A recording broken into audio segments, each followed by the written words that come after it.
अस्सलामुअलैकुम everyone.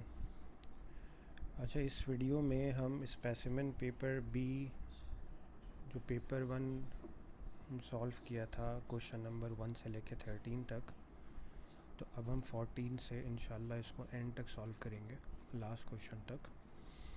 Question 14 ये कह रहा है कि Freya records how many minutes she takes to complete a crossword each day.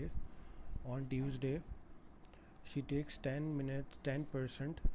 On Tuesday she takes 10% less time. On Monday, on Wednesday she takes 50% less time. On Tuesday, on Wednesday she takes 9 minutes to complete the crossword. As you can see कि we have 3 days in this question. एक Monday है हमारे पास इसमें, और Monday का एक relationship बना हुआ है Tuesday के साथ, और Tuesday का एक रिलेशनशिप आ रहा है हमारे पास Wednesday के साथ ना।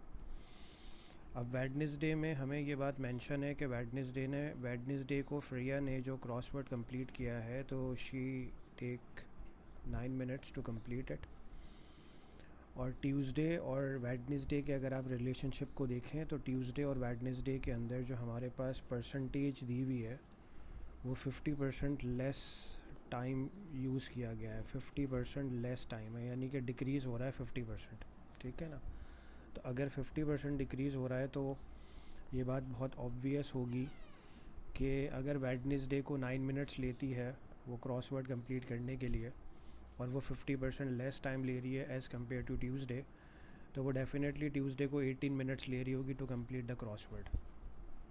क्योंकि 18 मिनट्स का जब आप 50% लेस करोगे तो वो 9 मिनट्स बनेगा। और इसको आप जस्टिफाई कर सकते हो, इसको आप इस तरह से भी अंडरस्टैंड कर सकते हो कि देखो, जब भी हम परसेंटेज का कोई सवाल जो कि इंक्रीज़ या डिक्रीज़ से रिलेटेड होता है तो हम हमेशा उसको ओल्ड वैल्यू और न्यू वैल्यू के कॉन्सेप्ट से कर रहे होता है ना। तो हम ये अज्यूम कर लेंगे जो हमारा पास मंडे है वो हम ओल्ड कंसिडर कर लेंगे, सॉरी मंडे ट्यूसडे को आप इसमें ओल्ड कंसिडर कर लें, और जो वेडनेसडे है आप उसको न्यू कंसिडर कर लें ना। तो आपने 100 एज्यूम करना है, वेडनेसडे को 50% लेस हो रहा है तो 100 माइनस 50 करके 50 लिख लें इसमें। और वेडनेसडे का आपको मिनट्स दिया है 9 मिनट्स, और ट्यूसडे का मिनट्स जब आप कैलकुलेट करेंगे तो क्रॉस मल्टीप्लाई करके ये इजीली कैलकुलेट हो जाएगा। तो 100 टाइम्स 99 एंड डिवाइडेड बाय 50, तो 51, 52 and 9 multiply by 2 is 18 minutes. तो इस तरह से आपको ये बात कंफर्म हो जाएगी कि हाँ, ट्यूसडे को 18 मिनट्स लिए होंगे उसने क्रॉसवर्ड कंप्लीट करने के लिए। अब हमारे पास रिलेशनशिप है मंडे का ट्यूसडे के साथ। ठीक है, तो मंडे और ट्यूसडे का जो रिलेशनशिप है वो कुछ इस तरह से है कि ट्यूसडे को वो 10% लेस टाइम लेती है मंडे के मुकाबले में। तो अगर वो ट्यूसडे को 10% लेस ले रही है तो फिर यहाँ पे डिक्रीज़ का केस है। तो फिर आप एक कॉन्सेप्ट ले लो, ओल्ड वैल्यू और न्यू वैल्यू के कॉन्सेप्ट से, इस स्ट्रैटेजी से आप बहुत आसानी से कर सकते हो। तो आप मंडे को ले लो ओल्ड और ट्यूसडे को आप न्यू कंसिडर कर लो इन दोनों के रिलेशनशिप के अंदर। तो आपने इधर 100 एज्यूम करना है, 10% आपके पास डिक्रीज़ हो रहा है। ठीक है, लेस टाइम था 10% ऑन ट्यूसडे, तो आपने 100 माइनस 10 कर लिया तो 90 आ जाएगा। और ट्यूसडे का आपको 18 मिनट्स दिए हुए हैं और आप मंडे का टाइम कैलकुलेट कर सकते हो। तो क्रॉस मल्टीप्लाई करोगे, क्रॉस मल्टीप्लाई करके आपके पास ये ईज़िली क्रॉस मल्टीप्लाई करोगे तो ईज़िली सॉल्व हो जाएगा। Like 18 multiply by 100 and divided by 90 करेंगे तो आपके पास x की वैल्यू आएगी। तो ज़ीरो कैंसिल कर लें, 9 1 ज़ा 9, 9 2 ज़ा 18 कर लें, तो 2 मल्टीप्लाई बाय जब आप 10 करेंगे तो आपको 20 मिनट्स मिल रहे होंगे, जो कि वो मंडे को उसने टाइम लिया होगा टू कंप्लीट द क्रॉसवर्ड। और क्वेश्चन हमसे मंडे का ही टाइम पूछ रहा है। क्वेश्चन 15 आपसे ये कह रहा है कि 0.312 को एज अ फ्रैक्शन लिख दें और इसको सिंपलेस्ट फॉर्म में आंसर देना है। तो आप क्या करेंगे, आप सबसे पहले लेट कर लेंगे x is equals to 0.3121212। This is the recurring decimal you have, 12 repeat हो रहा है। आप सबसे पहले इसको 10 से मल्टीप्लाई करेंगे, तो 10 टाइम्स जब इसको आप करेंगे तो 10x हो जाएगा, और ये नंबर भी 10 से मल्टीप्लाई होकर 3.121212 बन जाएगा। फिर आपने क्या करना होता है कि इन दोनों को कंपेयर करना है। आपके पास रिकरिंग सेम नहीं मिल रही, आई मीन टू से कि डेसिमल के बाद जो नंबर्स हैं वो सेम नहीं हैं दोनों में। देन आप क्या करेंगे कि आप x वाले नंबर को 100 टाइम्स करेंगे तो 100x हो जाएगा, और जब आप इसको 100 टाइम्स करेंगे तो ये 31.2121 और 21 हो जाएगा। अब जब आप इसको अपने ओरिजिनल नंबर से कंपेयर करेंगे तो आपके पास स्टिल डेसिमल के बाद वाले नंबर सेम नहीं है।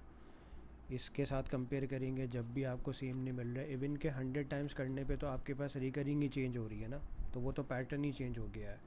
तो आप इन दोनों इस नंबर को 100 टाइम्स को किसी से भी कर लेंगे कंपेयर, तो आपको डेसिमल के बाद वाले नंबर सेम नहीं मिल रहे हैं, राइट। फिर आप इसको करेंगे 1000 टाइम्स। जब आप इसको 1000 टाइम्स करेंगे तो ये नंबर जो है ओरिजिनल वाला ये बन जाएगा 312.12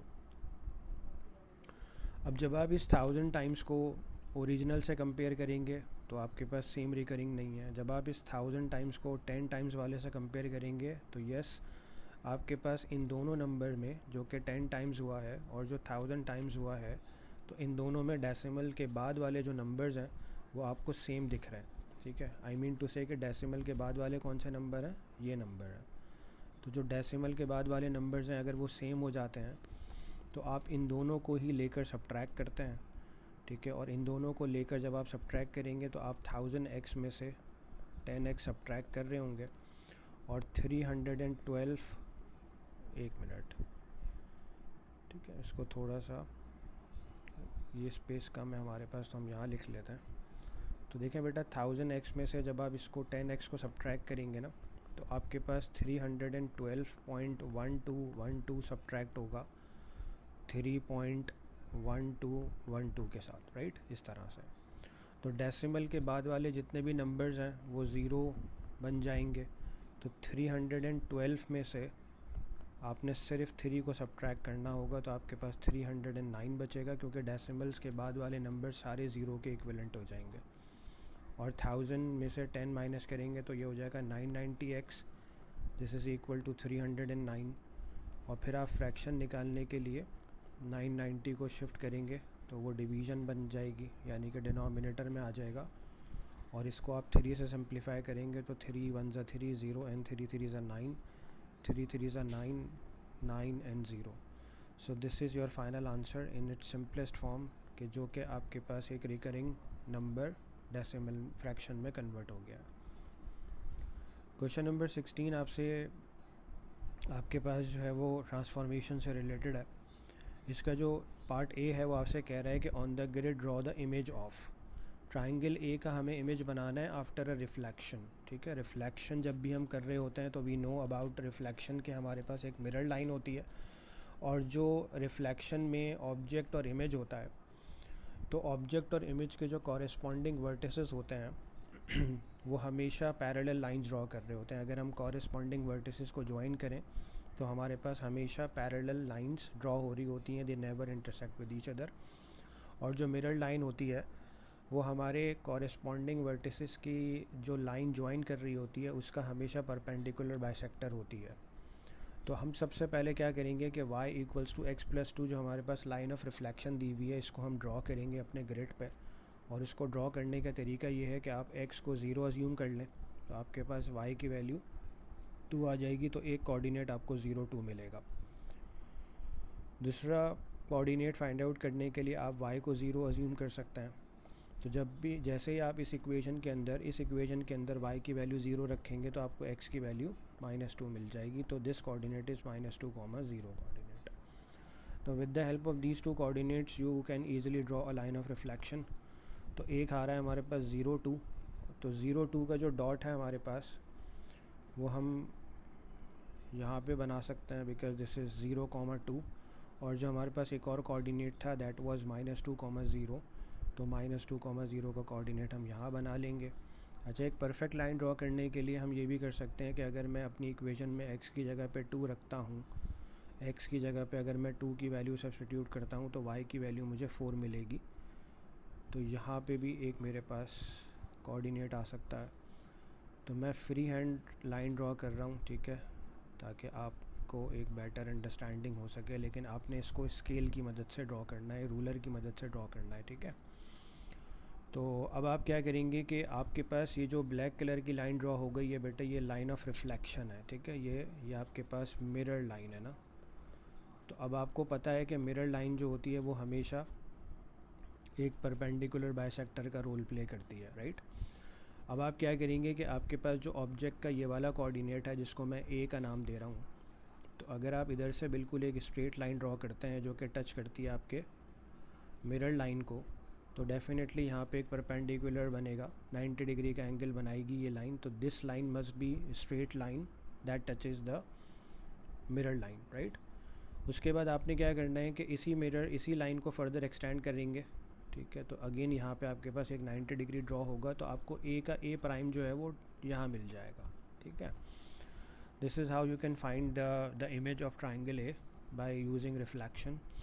अच्छा, फिर उसके बाद अगर मैं इस वाले पॉइंट के बी वाले पॉइंट के इमेज को देखता हूँ, ठीक है, तो इस ये जो बी का कॉरेस्पॉन्डिंग पॉइंट होगा वो कैसे ड्रॉ होगा कि अगेन हम स्केल रूलर की मदद से क्या करेंगे कि एक स्ट्रेट लाइन ड्रॉ करेंगे इस तरह से, ठीक है। अब ये स्ट्रेट मैं नहीं बना पा रहा हूँ बिकॉज़ मैं तो फ्री हैंड यूज़ कर रहा हूँ इसमें, तो इसलिए आपने क्या करना है कि बेटा देखें, आप यहाँ से लेके यहाँ तक की एक लाइन बनाएंगे जो कि आपके पास यहाँ पे परपेंडिकुलर हो जाएगी ना इसके साथ, इस लाइन ऑफ रिफ्लेक्शन के साथ। और फिर आप क्या करेंगे कि फ़र्दर जब आप इसको एक्सटेंड करेंगे तो ये यहाँ पे भी 90 डिग्री बन जाएगी। तो बी का जो बी प्राइम है वो आपको यहाँ मिल जाएगा, ठीक है। उसके बाद आपका जो ये तीसरा कोऑर्डिनेट है, जो ट्राइंगल ए का जो कोऑर्डिनेट है थर्ड वाला, वो सी कोऑर्डिनेट को या सी वर्टेक्स को जब आप ड्रॉ करेंगे तो आपने फिर दोबारा से क्या करना है कि एक स्ट्रेट लाइन ड्रॉ करनी है that touches the line of reflection. और वो आप कैसे ड्रॉ करेंगे, वो आप इस तरह से ड्रॉ कर लेंगे कि ये पॉइंट जो है वो इस तरह से आके यहाँ पे टच होंगे, एंड देन फर्दर एक्सटेंशन पे ये पॉइंट जो है वो आपके पास यहाँ इस तरह से आके ये बिल्कुल परपेंडिकुलरली टच हो जाएगा। तो ये दोनों परपेंडिकुलर हो जाएंगे, तो बहरहाल ये आपके पास सी प्राइम मिल जाएगा आपको। तो अब आपको ट्राइंगल ए का जो इमेज मिला है रिफ्लेक्शन के through, y equals to x plus 2 की लाइन आपके पास रिफ्लेक्शन की लाइन थी, तो ये आपके पास ए प्राइम बी प्राइम है and this is the C prime, right. तो ये इस तरह से करके आपके पास एक इमेज आ जाएगा और आप इसको इधर से इस तरह से कनेक्ट कर लेंगे। So this is a part 1, ठीक है। तो जितनी भी एक्स्ट्रा हमने वर्किंग करी है वो हम इसको इरेज कर लेते हैं, ठीक है। लेकिन सबसे पहले देखते हैं कि हमें सेकंड पार्ट में क्या करना है। हमें सेकंड पार्ट के अंदर एक इनलार्जमेंट करनी है। तो ट्राइंगल ए को ही हम इनलार्ज कर रहे हैं, ठीक है। ट्राइंगल ए को ही हमने इनलार्जमेंट करनी है। स्केल फैक्टर हमारे पास 3/2 दिया हुआ और सेंटर हमारे पास 1,0 का सेंटर है, ठीक है। तो इनलार्जमेंट कर लेते हैं और इनलार्जमेंट करने से पहले जो है ना वो हम जितनी भी एक्स्ट्रा चीज़ें हैं वो इसमें से इरेज कर लेते हैं, ठीक है, क्योंकि हमारे पास रिफ्लेक्शन का तो इमेज ड्रॉ हो गया है ना। तो ये बस मिरर लाइन भले आप बने रहने दें और बाकी सारी की सारी चीज़ें जो है ना वो आप इसमें से इरेज कर सकते हैं, ठीक है। तो इसलिए कर रहा हूँ ताकि आप इजीली इसको अंडरस्टैंड कर सकें ना कि रिफ्लेक्शन कैसे बनेगी हमारे पास। तो बहरहाल ये हमारे पास इमेज आ गया इसका ना। अच्छा, अब इनलार्जमेंट करनी है हमें। तो इनलार्जमेंट को जो हमारे पास सेंटर दिया हुआ है वो दिया हुआ है हमें 1,0। तो this is the centre of the enlargement 1,0। अब इनलार्जमेंट कैसे कर रहे होते हैं आप जो सेंटर ऑफ इनलार्जमेंट होता है आप उस वाले सेंटर ऑफ इनलार्जमेंट से ऑब्जेक्ट के हर वर्टेक्स की तरफ ट्रांसलेट करते हैं। तो जब आप इनलार्जमेंट के लिए ट्राइंगल ए के ए वर्टेक्स की तरफ मूव करेंगे तो this is only like 1 and 2 units up. तो अब आप क्या करेंगे कि ए के लिए आपके पास जो ट्रांसलेशन वेक्टर हो रहा है वो 0 और 2 का ट्रांसलेशन वेक्टर है। अच्छा, 0 क्यों है इसमें? क्योंकि ट्रांसलेशन वेक्टर में आपके पास x जो होता है वो आपको राइट और लेफ़्ट बताता है। तो इसलिए आपने सेंटर ऑफ रोटेशन से जब आप ए की तरफ मूव कर रहे थे तो आपने राइट और लेफ़्ट तो मूव करा ही नहीं है, तो इसीलिए आपके पास वो 0 है। लेकिन आप 2 यूनिट्स अप गए हैं तो इसलिए वो 2 आ गया y की वैल्यू। अब आप इसको क्या करते हैं, आप you will multiply this vector by the scale factor. और स्केल फैक्टर से जब आप इसको मल्टीप्लाई करेंगे तो 0 मल्टीप्लाई बाय 3/2 0 ही होगा, लेकिन 2 मल्टीप्लाई बाय 3/2 3 हो जाएगा। तो ये इस तरह से ना आपको ए का ए प्राइम मिल जाएगा, यानी कि जो कि वो इनलार्ज हो गया होगा ना। अब इसकी इनलार्जमेंट आप कैसे ढूंढेंगे कि आप फिर दोबारा से सेंटर ऑफ इनलार्जमेंट से अगेन सेंटर ऑफ इनलार्जमेंट से मूव करेंगे, तो ये 0 लेफ्ट राइट है बट ये 3 यूनिट्स अप है ना, तो आप क्या करोगे कि एक 1 unit 2 unit and 3 units up चले जाओगे, तो ये जो पॉइंट आपको मिलेगा this is the A prime, right. तो इनलार्जमेंट का ना, ठीक है, तो ये ए प्राइम आ गया आपके पास इनलार्जमेंट का, ए का ए प्राइम। अच्छा, अब आप देखें कि बी जो है वो वो सेंटर ऑफ इनलार्जमेंट पे ही है, तो सेंटर ऑफ इनलार्जमेंट पे है तो इसके लिए 0 लेफ़्ट राइट 0 अप डाउन है, तो जब ये मल्टीप्लाई होगा स्केल फैक्टर से, I am talking about B vertex, तो इस पे कोई चेंज नहीं आएगा, तो ये 0 और 0 ही रहेगा, क्योंकि 0 times 3/2 is 0 and 0 times 3/2 again is 0। तो इसका मतलब है बी का जो बी प्राइम है वो स्टिल इधर ही रह रहा होगा, ठीक है। उसके बाद फिर आप क्या करेंगे कि यहाँ पे आप सी, जो वर्टेक्स सी है इसका ट्राइंगल ए का, उसकी इनलार्जमेंट देखेंगे कि ये कहाँ पे पहुँच जाएगा after application of the scale factor. तो सी का जो वेक्टर है वो आप सबसे पहले फाइंड आउट कर लें। तो सेंटर ऑफ इनलार्जमेंट से 1 2 3 यूनिट्स राइट गए हो आप, तो 3 यूनिट्स राइट है, नो अप नो डाउन, तो वो 0 रहेगा। 3 मल्टीप्लाई बाय 2 करेंगे, इसको स्केल फैक्टर से मल्टीप्लाई करेंगे, तो 3 मल्टीप्लाई बाय 3/2 जो है ना बेटा 4.5 आ जाएगा, और 0 मल्टीप्लाई बाय 3/2 0 ही होगा। तो ये जो वेक्टर आया ये आपके पास सी प्राइम का वेक्टर आ गया है। तो अब आप क्या करोगे कि उसी सेम सेंटर ऑफ एनलार्जमेंट से अब आप 4.5 यूनिट्स राइट जाओगे, ठीक है। तो 1 unit 2 3 4 and half, so this unit is 4.5 to the right side, और इसमें 0 अप 0 डाउन है, तो इसलिए ये जो पॉइंट आया है हमारे पास ये सी प्राइम आ गया हमारे पास, राइट। तो अब जब हम इसमें एनलार्जमेंट ड्रॉ करेंगे, यानी कि इमेज ड्रॉ करेंगे, तो इमेज ऐसे ड्रॉ होगी कि ये ए प्राइम बी प्राइम से कनेक्ट होगा, और जो बी प्राइम है वो सी प्राइम से कनेक्ट होकर ए प्राइम जो है वो सी प्राइम से कनेक्ट इस तरह से हो जाएगा। तो ये आपके पास ये जो ब्लू कलर का ट्रायंगल आ रहा है ये आपकी एनलार्जमेंट हो गई है, ठीक है। नेक्स्ट पार्ट इसमें ये कह रहा है कि describe fully the single transformation that maps triangle A onto triangle B, ठीक है। अब हमें ये फाइंड आउट करना है कि कौन सी सिंगल ट्रांसफॉर्मेशन हो रही है जो कि ट्रायंगल ए को ट्रायंगल बी पे मैप कर रही है। तो अब आप क्या करेंगे कि आप इसमें सबसे पहले तो ये देखेंगे कि आपके पास ये रिफ्लेक्शन है या ये रोटेशन है, कौन सी ट्रांसफॉर्मेशन हो रही है ना। तो जो ट्रायंगल ए है आपने उसको फोकस करना है, ठीक है, क्योंकि ब्लू वाला ट्रायंगल तो इनलार्जमेंट हो चुकी है ट्रायंगल ए की ना, तो वो तो हमने अभी A2 में करी है, राइट।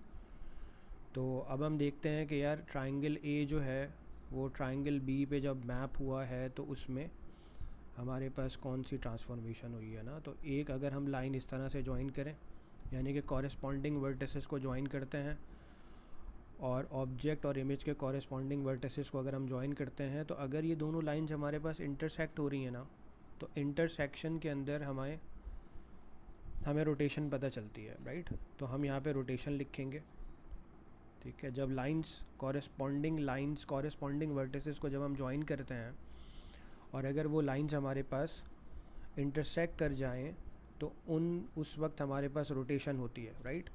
लेकिन अगर वो इंटरसेक्ट नहीं करें और वो पैरेलल्स हो रही हों, ठीक है, पैरेलल लाइंस बन रही हों, तो वो रिफ्लेक्शन कहलाती है। जैसे कि जब हमने ट्रायंगल ए की रिफ्लेक्शन करी थी तो हमने देखा था कि यार हमारे पास हर लाइन जो है वो एक दूसरे के पैरेलल लाइन हो रही है, लेकिन रोटेशन में लाइंस इंटरसेक्ट होती हैं। खैर ये बात हो गई। अब रोटेशन के अंदर हमें एक डिग्री लिखनी होती है, तो यहाँ पे 90 डिग्री क्लॉकवाइज है, ठीक है। 90 डिग्री क्लॉकवाइज कैसे है ये भी मैं आपको एक्सप्लेन कर देता हूँ कि देखें बेटा 90 डिग्री क्लॉकवाइज इस तरह से है ये कि 90 डिग्री कब होता है कि जब आपके पास एक वर्टिकल लाइन हॉरिजॉन्टल बन जाए, या फिर एक हॉरिजॉन्टल लाइन आपके पास देखें वर्टिकल लाइन बन चुकी है, तो इट मीन्स कि ये कंडीशन 90 डिग्री की ही कंडीशन होती है कि जब एक वर्टिकल हॉरिजॉन्टल में कन्वर्ट हो जाए, एक साइड की बात कर रहा हूँ मैं, ठीक है, ट्रायंगल की जो हमारे पास हाइट है या जो हमारी परपेंडिकुलर वाली साइड है, तो आप ये देख रहे हो कि वो परपेंडिकुलर जो वर्टिकल साइड है वो हॉरिजॉन्टल बन चुकी है और जो हॉरिजॉन्टल है वो वर्टिकल बन चुकी है। तो इट मीन्स कि ये आपके पास 90 डिग्री की ही जो है ना वो रोटेशन है। अच्छा, अब ये क्लॉकवाइज कैसे पता चल रही है? कि क्लॉकवाइज इस तरह से है कि अगर आप इसको clock according to the direction of clock, तो आप इसमें देखें तो आपके पास ये क्लॉकवाइज मूवमेंट ही है, ठीक है। तो क्लॉकवाइज इसलिए हमने इसमें लिख दिया है। अच्छा, अब हमारे पास इसमें तीसरी चीज़ रहती है जो कि है सेंटर फिगर आउट करना। अब इसका सेंटर कैसे फिगर आउट करेंगे? तो उसके लिए हमें मिड पॉइंट्स की वर्किंग है। अच्छा, हमारे पास दो तरीके हैं centre of rotation find out करने के लिए। एक तो हमारे पास परपेंडिकुलर बाइसेक्टर की टेक्निक है, दूसरी टेक्निक हमारे पास होती है कि जो कि हम मिड पॉइंट के थ्रू भी कर सकते हैं। अच्छा, अब मिड पॉइंट के थ्रू कैसे करते हैं वो मैं आपको बता देता हूँ। कि देखें, आपने ऑब्जेक्ट का एक वर्टेक्स लेना है, ठीक है, और एक उसी के इमेज का वर्टेक्स लेना है, ठीक है। तो उसके कोऑर्डिनेट्स ले लें। तो अगर आप ऑब्जेक्ट के का ए वाला पॉइंट ले रहे हैं, ये ए है और ये ए प्राइम है, ठीक है, मैं आपके आसानी के लिए ए और ए प्राइम लिख रहा हूँ। तो हम रोटेशन का सेंटर ढूंढ रहे हैं, ठीक है। तो हमने ट्राइंगल ए का जो कोऑर्डिनेट है वो 1,2 लेना है, और हमारे पास जो ए प्राइम है उसका जो कोऑर्डिनेट है वो हमारे पास है -1 -2, राइट। अब जब आप इन दोनों पॉइंट्स का मिड पॉइंट निकालोगे ना, तो बहुत आसान है बेटा कि मिड पॉइंट कैसे निकालते हो, x1 + x2 डिवाइडेड बाई 2 और y1 + y2 डिवाइडेड बाई 2। तो ये जो मिड पॉइंट आएगा आपके पास ये 0,0 आ जाएगा। तो this is the coordinate of the mid point. अब आपने क्या करना होता है कि आप उस कोऑर्डिनेट को यहाँ पे, मिड पॉइंट का जो कोऑर्डिनेट है वो आप इसको यहाँ पे मार्क कर लोगे इस तरह से। और इस तरह से मार्क करने के बाद आप इस मिड पॉइंट वाले कोऑर्डिनेट से ऑब्जेक्ट के तरफ मूव करोगे। तो ये हो जाएगा 1 राइट, ठीक है, 1 right and 2 units up, 1 right and 2 units up. तो अब आप इस साइन को यूज़ करें जिसमें ये राइट है, ये लेफ़्ट है, ये अप एंड ये डाउन है, ठीक है।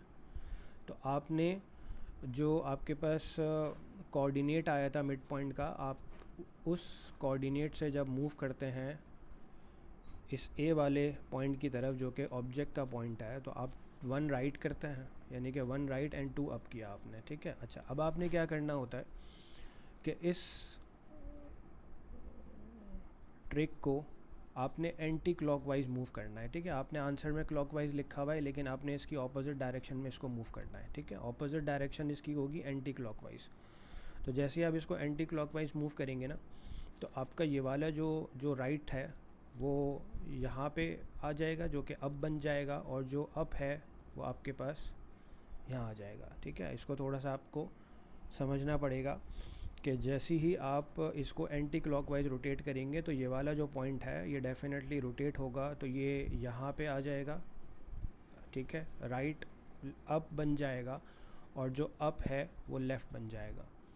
तो अब आपने क्या करना है, 2 लेफ़्ट एंड 1 अप करना है। तो आप अपने उसी 0,0 मिड पॉइंट वाले कोऑर्डिनेट से आप जाएंगे 2 left 1 and 2, 2 left and 1 up. तो ये जो आपको पॉइंट मिला है ये आपके पास सेंटर ऑफ रोटेशन है, ठीक है, ये आपके पास सेंटर ऑफ रोटेशन आ गया। अच्छा, अब आप इसको मज़ीद कंफर्म कैसे करेंगे कि ये सेंटर ऑफ रोटेशन है या नहीं है, ठीक है। तो आप इसको कर सकते हैं इस तरह से कंफर्म कि आपने जिस तरह से ए और ए प्राइम का मिड पॉइंट निकाला और उस मिड पॉइंट से आपने मूव किया टूवर्ड्स ऑब्जेक्ट एंड देन आपने ये साइन अप्लाई करी, ठीक है। ये जो ट्रिक है आपके पास रोटेशन वाली, लेकिन आपने इसको ऑपोजिट डायरेक्शन में अप्लाई करना है, ठीक है। अगर आपने क्लॉकवाइज लिखा हुआ है तो अब आपने सेंटर ऑफ रोटेशन को फाइंड आउट करने के लिए एंटी क्लॉकवाइज इसको मूव करना है, रोटेट करना है बेसिकली, तो आपको सेंटर ऑफ रोटेशन मिल जाएगी। तो यही चीज़ आप जो है ना वो और मज़ीद कंफर्म अपने आप को करने के लिए बी और बी प्राइम के साथ भी कर सकते हो, ठीक है।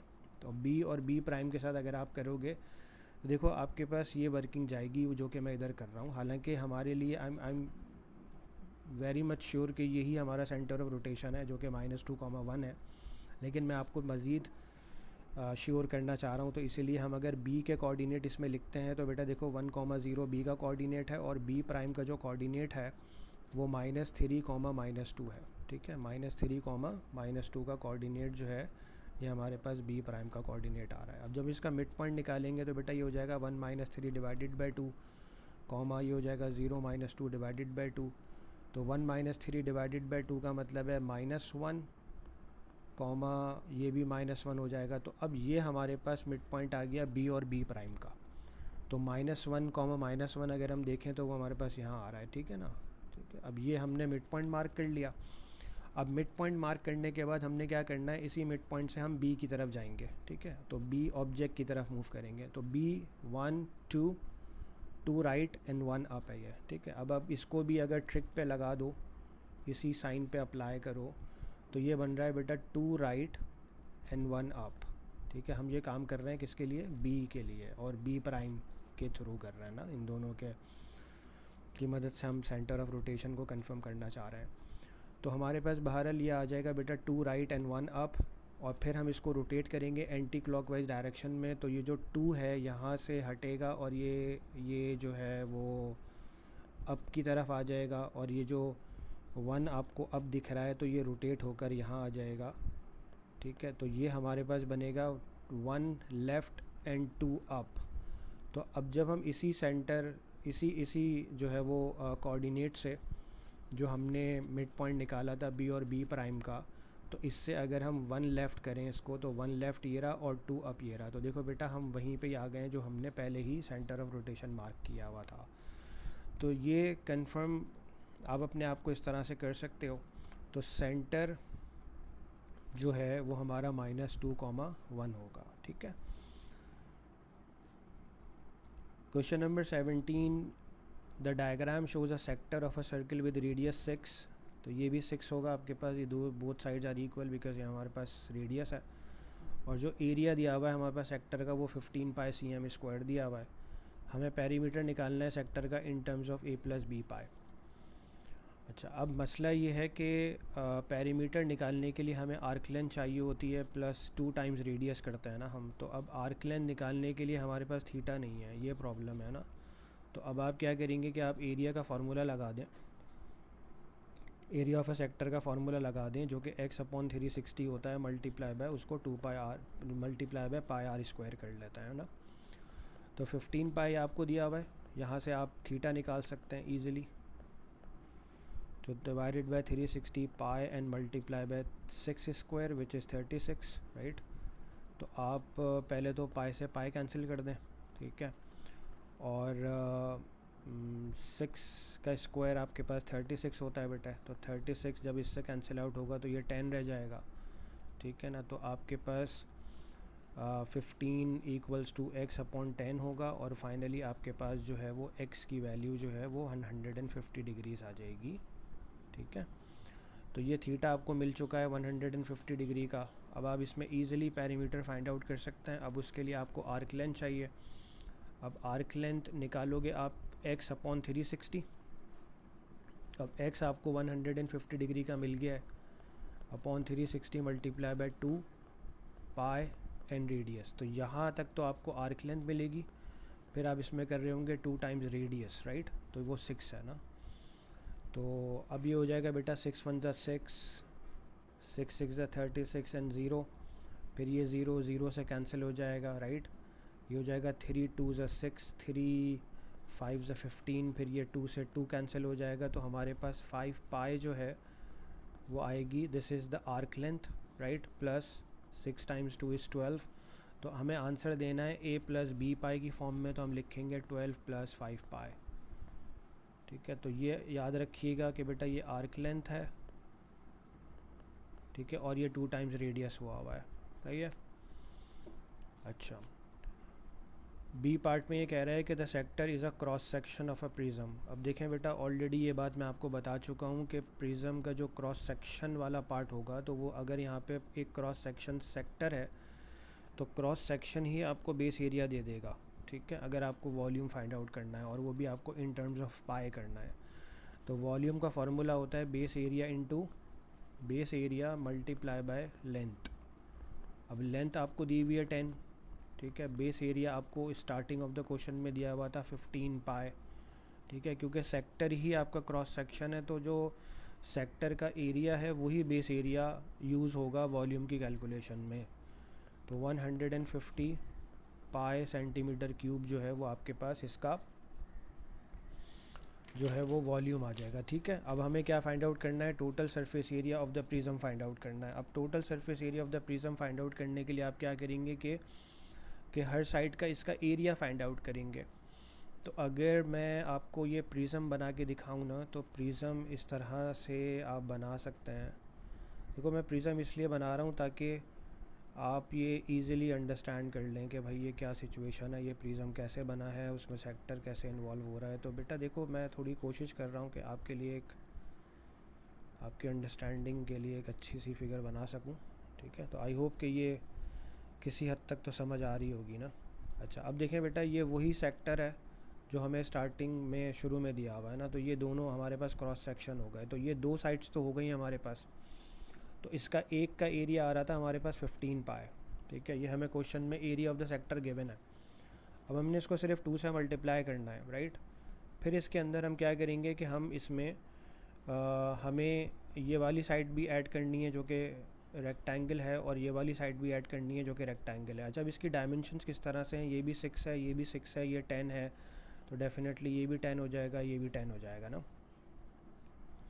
तो दोनों ग्रीन साइड्स का जब आप एरिया फाइंड आउट करेंगे ना, तो आप इसको करेंगे 10 into 6 length into breadth into 2 times, क्योंकि आपके पास ये दो हैं बिल्कुल, जैसे कि एक बॉटम पे भी है और एक आपको लेफ़्ट साइड पे भी मिल रहा है। अच्छा लेकिन इसमें एक साइड और बाकी है, और वो है ऊपर की टॉप जो कर्व है। ठीक है, वो मैं इसको हाईलाइट करता हूँ बेटा, ये समझने की कोशिश करना कि देखो जिस तरह से मैं इसको हाईलाइट कर रहा हूँ, तो ये इस तरह से है ना। अब इसका एरिया कैसे निकालोगे आप, देखो ये शेप ना इस तरह से है। ठीक है, इसका एरिया आप कैसे निकालोगे कि आप ये वाली साइड लोगे जो कि आपको मिल रही है 5 पाए, क्योंकि आपको मैंने आर्क लेंथ निकाल के दिखाई थी ना। तो आर्क लेंथ आपको यहाँ से ये 5 पाए जो मिली थी, ये आर्क लेंथ थी। तो जब आप आर्क लेंथ को 10 से मल्टीप्लाई करेंगे ना, तो आपको इस टॉप वाली कर्व का एरिया मिल जाएगा। ठीक है, तो ये आपके पास आ जाएगा बेटा 5 पाए इंटू 10। इसको भी आप लेंथ इंटू ब्रेथ के ही टेक्निक से कर सकते हो ना। ठीक है, ये हो गया। अब आप क्या करेंगे कि सारी डायमेंशंस को आप मल्टीप्लाई कर लें, फिर ऐड भी कर लें, तो ये हो जाएगा बेटा आपके पास 30 पाए पहला ब्रैकेट, सेकंड ब्रैकेट आपको देगा 60 टाइम्स टू 120, और फिर जो लास्ट वाला ब्रैकेट है वो आपको दे देगा 50 पाए। ठीक है, अब जब आप इसका आंसर लिखेंगे तो आप लिखेंगे इसको 120 प्लस 80 पाए। ठीक है, इसमें भी क्योंकि आपने answer he in terms of पाए देना था इनका। ठीक है, तो 120 plus 80 pi is the final answer of the surface area of the prism. Question number 18 में आपसे कह रहा है कि write x square minus 8x plus 10 in the form of x minus p to the whole square minus q. ठीक है, completing the square form में convert करेंगे तो फर्स्ट 2 टर्म्स को कंसिडर कर लें। तो a square minus 2ab plus b square की आइडेंटिटी लगा के उसको a minus b to the whole square के इक्वल कर लीजिएगा। तो बेटा देखिएगा a square minus 2ab plus b square, यहाँ तक तो आइडेंटिटी है, लेकिन हमने चूँकि बी स्क्वायर को ऐड किया है तो हम उसको कॉम्पनसेट करने के लिए सब्ट्रैक्ट भी करेंगे। तो plus b square minus b square and plus 10 as it is आ जाएगा। अच्छा अब इसमें x आ जाएगा this is half of 8 because 2ab है। हमें यहाँ पे एक ऐसा नंबर रखना होता है कि जो कि 2 से मल्टीप्लाई होकर हमें 8 ऊपर वाला नंबर दे रहा हो, या फिर आप जो इसको हाफ ऑफ b भी कह सकते हो ना।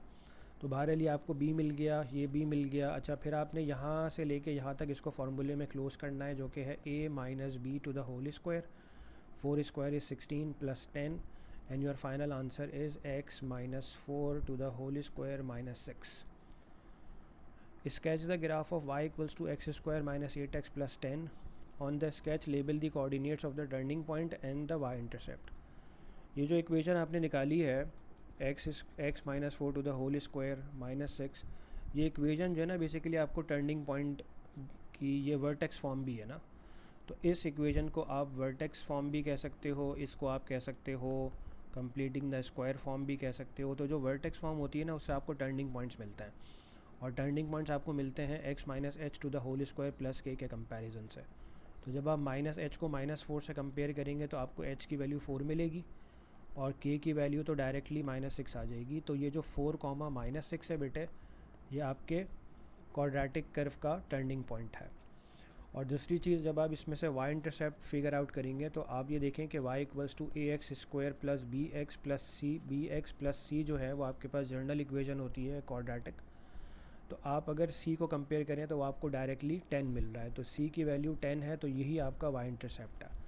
तो आप क्या करेंगे कि आप यहाँ पे 10 मार्क कर लें, ठीक है, और यहाँ पे आप 4 मार्क कर लें, और समवेयर आप यहाँ पे -6 मार्क कर लें। तो 4 और 6 की जो कनेक्टिंग पॉइंट होगा वो ये होगा समवेयर, ठीक है। चूँकि हमें एक स्केच ड्रॉ करना है तो हमें इतना ज़्यादा जो है ना वो चीज़ों को कंसिडर नहीं करना बहरहाल, लेकिन हमें जो पॉइंट्स दिखाने हैं वो इसने हमें बता दिए हैं कि यार ये 2 पॉइंट्स आपने लाजमी दिखाने हैं इसमें, जैसे कि टर्निंग पॉइंट। तो टर्निंग पॉइंट आपको यहाँ पे दिख रहा है और ये जो पॉइंट है ये आपका वाई इंटरसेप्ट है। Question number 19, rationalise the denominator and simplify. तो 8/1 माइनस √5 इसको आप मल्टीप्लाई करेंगे कॉन्जुगेट ऑफ 1 माइनस √5 से, विच इज़ 1 प्लस √5। 1 प्लस √5 से मल्टीप्लाई एंड डिवाइड कर देंगे। 8 ब्रैकेट 1 प्लस √5, क्योंकि न्यूमरेटर से मल्टीप्लाई होगा, डिनोमिनेटर से मल्टीप्लाई होगा। अब आप देखें कि डिनोमिनेटर में ना आपके पास a minus b, a plus b equal to a square minus b square की आइडेंटिटी यूज़ हो रही है। तो आप इसको कर लें डायरेक्टली। a माइनस बी आपके पास देखो ये बना हुआ है, a प्लस बी आपके पास ये बना हुआ है, तो आप इसको a square minus b square में कन्वर्ट कर दें। फिर ये बनेगा बेटा 8 bracket 1 plus √5 bracket close divided by 1 square is 1, this is -5, right. उसके बाद आप 8 ब्रैकेट 1 प्लस √5 को एज इट इज़ ले लें। जब डिनोमिनेटर को सॉल्व करेंगे यू विल गेट -4, सो 4 1 ज़ा 4, 4 2 ज़ा 8, और ये जो माइनस की साइन है ये आप ऊपर शिफ्ट कर दें तो आपका आंसर आ जाएगा बेटा -2 ब्रैकेट 1 प्लस √5, ठीक है। तो ये आपका फाइनल आंसर है अपनी सिंपलेस्ट फॉर्म में, ठीक है, -2 bracket 1 plus √5। Question number 20. In this question, all the lengths are given in centimeter. Triangle ABC is mathematically similar to triangle ADE. अब 2 ट्राइंगल्स हैं जो कि आपके पास सिमिलर हो रहे हैं, तो ट्राइंगल ABC जो है वो ADE के सिमिलर हो रहा है। और हम ये बात जानते हैं कि सिमिलैरिटी में जो कॉरेस्पॉन्डिंग साइड्स होती हैं उनके रेशोज़ हमेशा इक्वल होते हैं। तो AB का रेशो जो है वो AD के साथ बनेगा। ये these are the 2 corresponding sides AB AD। BC को अगर मैं कॉरेस्पॉन्ड करूं तो दिस विल बी DE, और अगर हम AC को कॉरेस्पॉन्ड करते हैं तो वो AE के साथ कॉरेस्पॉन्ड होगी, ठीक है। अच्छा, अब हमें AB नहीं पता, हमें AD भी नहीं पता, so we can use these 2 ratios, right. अब वो किस तरह से यूज़ करोगे आप, देखो BC की जो लेंथ है बेटा वो आपको 10 दी हुई है, this is BC, divided by DE करोगे विच इज़ 2x।